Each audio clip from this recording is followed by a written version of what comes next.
Hola, bienvenidos un día más a la Odisea Literaria, a mi canal. Os doy la bienvenida. Ha empezado el año 2024 y, bueno, empiezas las lecturas. La verdad es que el mes de enero está siendo un mes muy bueno. Llevo de momento 3 lecturas y la verdad es que las tres han sido muy buenas, ¿no? Hoy os quería hablar bueno, pues de un libro que lleva tiempo detrás de él, que pertenece a una trilogía. Es La Forja de Arturo Barea, que pertenece a la trilogía La Forja de un Rebelde. Yo este libro, la verdad, esta trilogía la descubrí por casualidad, pues chafardeando, ¿no? Que se dice por BookTube. Es un tema, o cubre un poco esa primera mitad del siglo XX, incluso antes, ¿no? El periodo de entreguerras mundiales, Guerra Civil Española, un periodo que me interesa bastante, pero este libro la verdad es que no lo tenía ubicado y bueno, pues lo descubrí y dije, bueno, me lo tengo que leer, ¿no? Y bueno, he descubierto un libro que, bueno, que es casi mítico, ¿no? La trilogía de La Forja de un Rebelde de Arturo Barea está como en el Olimpo de esos libros que tienes que leerte si quieres entender ese periodo de España, del desastre un poco de anual, ¿no? De la guerra del Rif y de la Guerra Civil Española. Arturo Barea, extremeño, nació en el año 1897. Bueno, tenía ideas republicanas, estuvo afiliado a la UGT y se exilió en el año 35 al Reino Unido, donde acabó sus días, ¿no? Donde murió en los años 50 y trabajó bastantes años en la BBC. Dentro de su obra destaca esta trilogía, La Forja de un Rebelde, que como digo, bueno, pues es una obra mítica, ¿no? Para entender ese periodo, que tiene a su vez 3 partes, ¿no? En concreto, la primera que me he leído, que es la primera parte, se conoce como La Forja, y es una novela autobiográfica, porque al final el personaje principal, Arturo, pone voz y ojos al propio Arturo Barea, ¿no? De alguna forma está utilizando a este personaje para contar qué pasó en esos momentos y seguramente para teñirlo de sus propias experiencias. La realidad de Arturo, de este muchacho, en ese primer libro se narra su infancia y juventud, más o menos llega hasta el inicio de la Primera Guerra Mundial. Se centra en Madrid, en ese Madrid castizo, en ese Madrid a los alrededores del Manzanares, de los barrios más famosos, los más centrales de Madrid, y cómo era su vida allí, en su infancia, ¿no? Una infancia humilde, pobre. Él vivía en una guardilla con su madre, que es lavandera en el río Manzanares. Es muy interesante la descripción que hace de las manos, por ejemplo, de la madre, ¿no? Que están picadas de lejía. Una madre es optimista por naturaleza a pesar de las miserias que padece, ¿no? De trabajar de sol a sol, lavando ropa ajena en las piedras del río Manzanares, y sus 4 hijos son un poco distribuidos, ¿no? Entre la familia para poder subsistir, ¿no? El padre ha fallecido. Y de lo que nos habla Arturo Barea aquí es un poco de esa transición, de la comparativa. Hace una cosa muy interesante, que es una comparativa entre el mundo rural, ¿no? de esa época, y el mundo urbano, y cómo la pobreza es muy distinta, ¿no?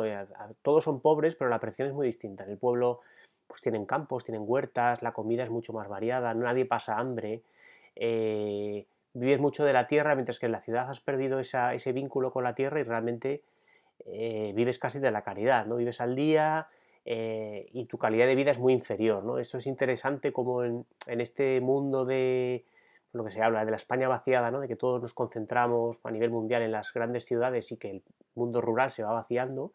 Bueno, pues con este libro reflexionas un poco y dices, joder, es que igual en el mundo rural se vive mejor, ¿no? Aquí más o menos es lo que te viene a decir.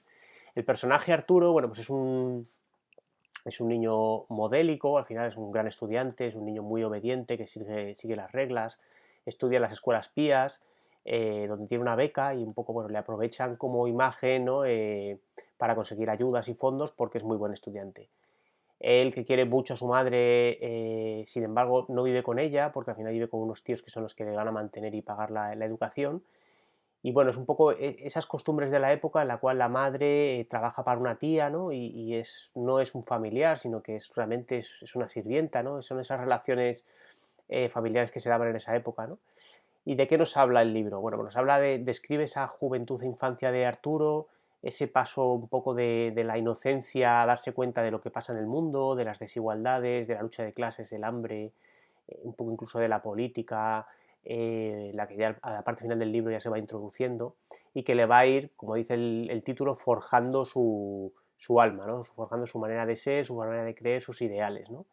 pasa de, bueno, es interesante cómo va evolucionando el personaje y cómo pasa, bueno, pues de aceptarlo todo y no cuestionar nada, que por otro lado tiene sentido siendo un niño pequeño, ¿no? Pero todo le parece, entre comillas, bien, a empezar a pensar que no todo está bien, ¿no? Que no todo es correcto.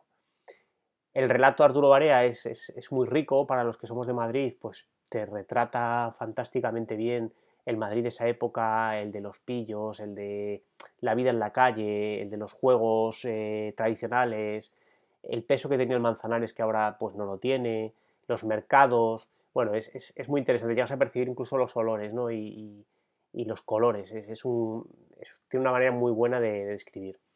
El libro, como digo, es un libro muy famoso, muy mítico, hasta tal punto, por lo que he leído, que en los años 50 llegó a sonar como premio Nobel Arturo Barea, puesto que este libro, que fue editado primero creo que en Argentina y luego en el Reino Unido, tuvo mucha repercusión mundial, llegó a ser el quinto libro en español más editado, pero bueno, finalmente no fue así.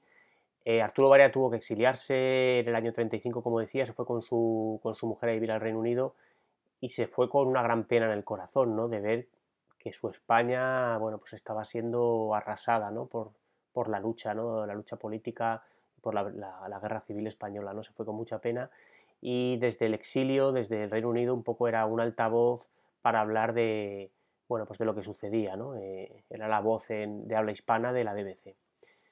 Bueno, este año ya, como veréis, tengo como objetivo acabarme, por supuesto, esta trilogía, que creo que será muy interesante, y luego intentaré hacer un vídeo de comparativa entre libros de esta época o que tratan esta temática, ¿no? Con otros como Incierta Gloria o La Plaza del Diamante o algunos otros que ya he recomendado de los que he hablado en el canal.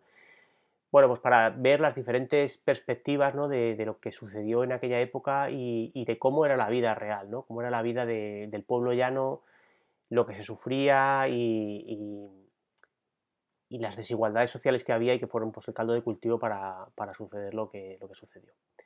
Y bueno, pues hasta aquí el vídeo de hoy, espero que os haya gustado, dejad en comentarios qué opináis, si lo habéis leído, si habéis leído las otras dos partes y si os gustaron en su conjunto y bueno, suscribiros. Nos vemos en el próximo vídeo. Adiós.